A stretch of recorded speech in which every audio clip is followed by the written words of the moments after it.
Hello students, physics के next lecture में आपका स्वागत है। हमने अपने पिछले लेक्चर के अंदर heating effect of electric current से रिलेटेड कुछ न्यूमेरिकल्स प्रैक्टिस किए थे, जिसमें आपको बहुत सारी टेक्निक्स के बारे में पता लगा होगा कि heat produced in a conductor कैसे निकालनी है, और अगर आपको हीट प्रोड्यूस गिवन है तो आपको करंट कैसे कैलकुलेट करना है, वोल्टेज कैसे कैलकुलेट करनी है, इन सब फॉर्मूलाज में ओम्स लॉ किस तरीके से यूज आता है, ये सब चीज़ों के बारे में आपको पता चला होगा। अभी हम एक और न्यूमेरिकल प्रैक्टिस करते हैं, बस आपकी न्यूमेरिकल सेंस को इंक्रीज करने के लिए। अगला क्वेश्चन है, an electric iron of resistance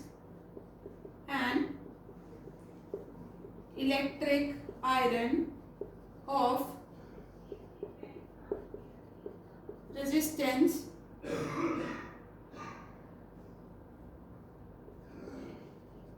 20 ohm takes a current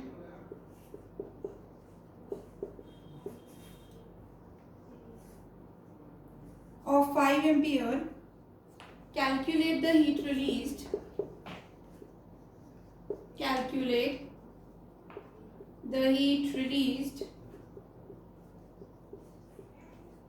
In 30 seconds. ठीक है, इस क्वेश्चन में आपको क्या कैलकुलेट करना है? आपको हीट रिलीज कैलकुलेट करनी है। ठीक है, इस क्वेश्चन ऐसे अगर आपको कोई भी क्वेश्चन सॉल्व करना होता है ना, तो आपको सबसे पहले ये देखना होगा कि आपको चीज़ें कौन कौन से गिवन है, क्योंकि अभी हीट कैलकुलेट करने के आपके पास बहुत सारे फॉर्मूलाज हैं। ठीक है, और ओम्स लॉ को चेंज कर करके अप्लाई कर करके हीट कैलकुलेट करने के ऑलमोस्ट 3 से 4 फॉर्मूलाज निकाल सकते हैं। ठीक है, तो अभी आपको यहाँ पे क्या गिवन है कि रेजिस्टेंस कितनी है उस इलेक्ट्रिक आयरन की, 20 ओम्स, और करंट कितना फ्लो कर रहा है, 5 एम्पियर्स, और टाइम दे रखा है आपको कि कितनी देर तक के करंट फ्लो की आपको हीट कैलकुलेट करनी है, वो है 30 सेकेंड्स। तो इस क्वेश्चन को सॉल्व करने के लिए सबसे पहले मैं लिख लेती हूँ कि मेरे पास चीज़ें क्या क्या गिवन है। मेरे पास क्या गिवन है, एक तो मेरे पास करंट गिवन है कि करंट कितना निकल रहा है इसमें से, 5 एम्पियर। आगे मुझे क्या पता है कि इसमें रेजिस्टेंस कितनी है, इसमें रेजिस्टेंस है 20 ओहम्स, और फिर मुझे ये पता है कि करंट कितनी देर के लिए फ्लो कर रहा है इसके अंदर, 30 सेकेंड्स के अंदर। अभी आपके पास गिवन क्या क्या चीज़ें हैं, आई, आर, टी, और इससे आपको निकालना क्या है, इससे आपको निकालनी है कि हीट कितनी रिलीज हुई है। इस चीज़ को कैलकुलेट करने के लिए आपको सीधा पता लग रहा है ये फॉर्मूला यूज होगा, I square R T, Joule's laws of heating का, बिकॉज इस फॉर्मूला के अंदर जितने भी वेरिएबल्स हैं वो आप सबको पता है। ठीक है, तो आप सीधा क्या करोगे, इन वेरिएबल्स के अंदर ये पुट कर दोगे। सबसे पहले आई स्क्वायर यानी 5 का स्क्वायर कितना होगा, 25। फिर उसके बाद रेजिस्टेंस कितनी है, 20, और फिर टाइम कितना है, 30 सेकेंड। सब कुछ अपनी एसआई यूनिट के अंदर ही गिवन है, आपको कुछ भी चेंज करने की जरूरत नहीं है। ठीक है, तो यहाँ पे 25 टू जा कितना होगा, 50, साथ में एक और 0, मल्टीप्लाई बाय 30, 5 3 जा 15, और पीछे 3 जीरोस, और ये किस में आया आपके पास, जूल्स में आया। अभी मैंने आपको पिछली वीडियो के अंदर ही बताया था कि 1 किलो जूल किसके बराबर होता है, 1000 जूल्स के बराबर होता है। ठीक है, तो यानी अब इस चीज को आप बदल सकते हो जूल्स के अंदर, किलो जूल्स के अंदर, तो ये कितना हो जाएगा, 15 किलो जूल्स। और ये क्या हो जाएगा आपके क्वेश्चन का आंसर, कि 15 kilo joules of heat produce होगी जब एक इलेक्ट्रिक आयरन के अंदर करंट कितना फ्लो करेगा, 5 एम्पियर, और टाइम कितने टाइम के लिए फ्लो करेगा, 30 सेकंड के अंदर, और उसकी रेजिस्टेंस कितनी है, 20 ओहम। यानी कि इलेक्ट्रिक आयरन 30 सेकंड्स के अंदर इतनी हीट प्रोड्यूस कर लेती है जिसके आपके कपड़े प्रेस हो जाते हैं। ठीक है, अभी हम कुछ एप्लीकेशंस पढ़ेंगे हीटिंग इफेक्ट के।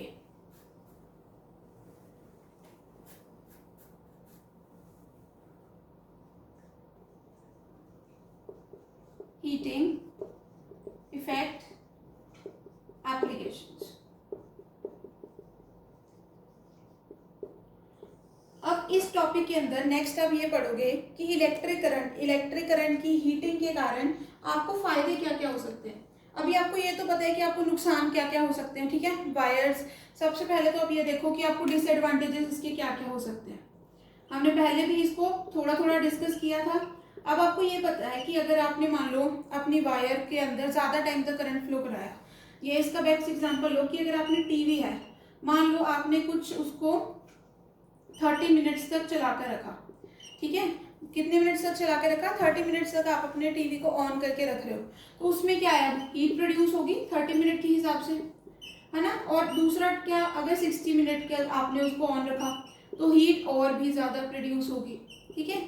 यानी आप देख रहे हो कि जितनी ज़्यादा देर तक आप अपने अप्लायंस को ऑन कर रहे हो, उतनी ज़्यादा उसके अंदर क्या है, हीट प्रोड्यूस होती चली जा रही है। अगर आपने टीवी को ज़्यादा देर ऑन रखा तो उसमें ज़्यादा हीट प्रोड्यूस होगी, और हीट प्रोड्यूस होने के कारण क्या हो सकता है, ये हीट अब कहाँ जाएगी, वायर्स के अंदर जाएगी। और आपकी वायर्स क्या है, कुछ ऐसे मटेरियल्स की बनी होती हैं जिनका मेल्टिंग पॉइंट क्या है, जल्दी अटेन किया जा सकता है। तो उससे क्या है, आपकी वायर्स मेल्ट हो सकती हैं, जल भी सकती हैं, ठीक है।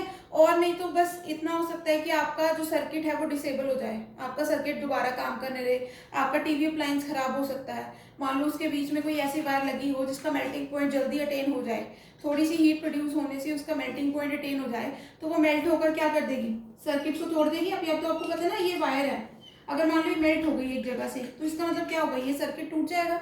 और जो करंट है वो हमेशा कैसे फ्लो करता है, वो फ्लो करता है हमेशा क्लोज सर्किट्स के अंदर। तो वहां पे सर्किट टूट जाएगा तो आपका करंट फ्लो होना भी क्या हो जाएगा, बंद हो जाएगा, ठीक है। अब ये तो रही डिसएडवांटेजेस की बात है कि आपको डिसएडवांटेज क्या क्या होता है करंट फ्लो करने का।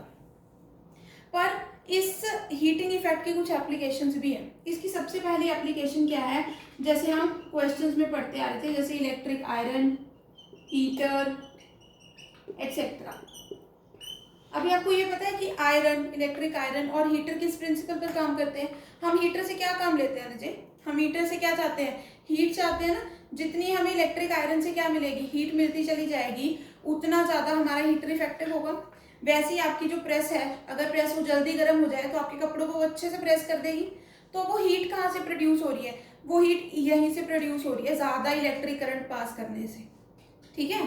तो वो हीट कहाँ से प्रोड्यूस हो रही है, ये इस एप्लीकेशन की वजह से। इलेक्ट्रिक आयरन और हीटर में क्या होता है, ज़्यादा से ज़्यादा करंट को पास करवाया जाता है, ठीक है। ये ज़्यादा करंट लेती हैं और फर्दर इनकी रेजिस्टेंस भी बहुत ज़्यादा होती है, ठीक है। जैसे मान लो अगर कोई नॉर्मल अप्लायंस है तुम्हारे घर पे, उसकी रेजिस्टेंस और इलेक्ट्रिक आयरन की अगर तुम रेजिस्टेंस कंपेयर करोगे तो इलेक्ट्रिक आयरन की रेजिस्टेंस क्या होगी, वो बहुत ज़्यादा होगी, ठीक है। और ये आपको पता है कि जितना ज़्यादा रेजिस्टेंस होगा उतनी ही ज़्यादा क्या होगी, हीट प्रोड्यूस होगी। अब वही हीट प्रोड्यूस आप यूज़ करते हो अपने कपड़ों को आयरन करने के लिए। वैसे ही इलेक्ट्रिक हीटर होता है, या लगा लो आयरन रोड होती है जो आप घरों में जैसे बाल्टी में पानी गर्म करने के लिए यूज़ करते हो, उसमें भी इस तरीके से कॉइल बनी होती है ना। तो उसमें भी ये कॉइल, अब ये देख रहे हो कॉइल को इस तरीके से क्यों वाइंड अप किया, वायर, असल में ये वायर को अगर तुम खींच के लंबा रखोगे तो इतनी बड़ी वायर होगी ये, ठीक है। इन्होंने क्या किया, उसको ऐसे लपेट दिया, लपेटने से क्या हो गया थे, इतनी बड़ी लेंथ छोटी जगह में आ गई। और एक तुमने ये चीज पढ़ी थी कि जो रेजिस्टेंस है वो डायरेक्टली प्रोपोर्शनल किसकी होती है, लेंथ के। तो अब ये रोड में क्या किया होता है, रोड में एक लंबी तार को लपेट के छोटी जगह में कवर कर देते हैं, ठीक है। तो अब उसकी लेंथ क्या है, ज्यादा, अगर लेंथ ज्यादा होगी तो उसकी रेजिस्टेंस क्या होगी, ज्यादा। और जूल्स लॉज ऑफ हीटिंग के अकॉर्डिंग तुमने क्या पढ़ा है कि जितनी ज्यादा रेजिस्टेंस होगी उतना ही ज्यादा क्या फ्लो करेगा, करंट फ्लो, सॉरी, उतनी ज्यादा क्या प्रोड्यूस होगी, हीट। और इसी तरीके से आपके हीटर के अंदर हीट प्रोड्यूस होती है। समझ में आई आपको कि हीटर में इतनी ज़्यादा एकदम से नॉर्मल होती तो वो नॉर्मल लोहे वाली रोड ही है, उसमें इतना ज़्यादा हीट कैसे प्रोड्यूस होने लग जाती है, वो प्रोड्यूस होती है क्योंकि वहाँ पे इतनी लंबी वायर को यूज़ किया जाता है। जितनी लंबी वायर उतनी ज़्यादा रेजिस्टेंस, जितनी ज़्यादा रेजिस्टेंस उतनी ज़्यादा हीट, और जितनी ज़्यादा हीट प्रोड्यूस होगी उतना ही ज़्यादा आपका इलेक्ट्रिक हीटर क्या होगा, इफेक्टिव होगा। एक और अजय इसकी एप्लीकेशन क्या होती है, एक इसकी एप्लीकेशन होती है फ्यूज के अंदर। आपके घरों में फ्यूज लगा होता है ना। अब सबसे पहले देखो फ्यूज का काम क्या होता है, फ्यूज का काम होता है कि जब ज़्यादा करंट आए तो वो फ्यूज जल जाए और आपके घर के जितने भी अप्लायंसेस है उसको प्रोटेक्ट कर ले। तो फ्यूज में क्या किया होता है अजय, फ्यूज इसी तरीके का होता है, ऐसे रेक्टेंगुलर सा, और यहाँ पे क्या एक वायर लगी होती है। अब ये वायर ऐसी मटीरियल की होती है कि इसका मेल्टिंग पॉइंट क्या होता है, बहुत ज़्यादा कम होता है। मेल्टिंग पॉइंट क्या होता है इसका, कम होता है।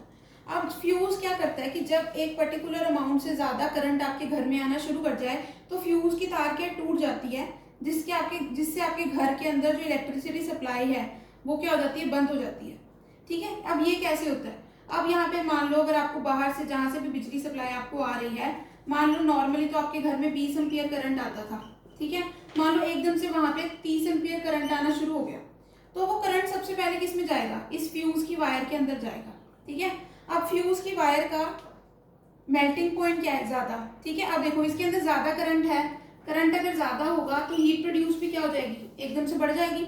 और जितनी ज़्यादा हीट प्रोड्यूस होगी उतना मेल्टिंग पॉइंट, इसका मेल्टिंग पॉइंट जल्दी अटेन हो जाएगा ना। मान लो अगर इसको मेल्टिंग पॉइंट अटेन करने के लिए 100 जूल हीट चाहिए, ठीक है, तो ये क्या है 100 जूल हीट इससे ले लेगा और इसकी वायर क्या है बीच में से टूट जाएगी, ठीक है।